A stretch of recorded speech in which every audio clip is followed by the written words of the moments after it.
అయితే రావణాసురుడు బ్రహ్మలు అన్నట్టు. సో బ్రాహ్మణ హత్య మహాపాపకమని.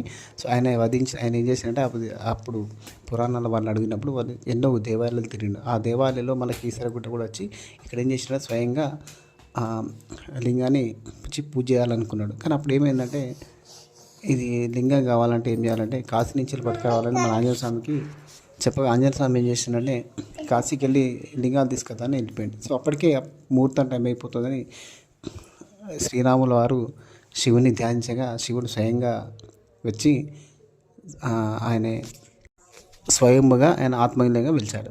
సో ఆ పిలిచిన దానికి శ్రీరామ వారు పూజలు చేస్తుండగా ఇంతలా ఆంజనేయ స్వామి వచ్చి అయ్యో నేను తెచ్చిన లింగాలు పూజించలేదని ఆయన కోపంతో ఆ ఉన్న తీసుకొచ్చిన 108 లింగాలని విసిరేసిండు. సో ఆ విసిరేసిన లింగాలని మన గుడి చుట్టూ ఆ కీసర చుట్టూ పడ్డాయి. సో ఆయన కోపాన్ని తగ్గించడానికి ఆయన ఏం చేసిండంటే స్వయంగా మళ్ళా 101 లింగాలు ఆ 101 లింగాల్లో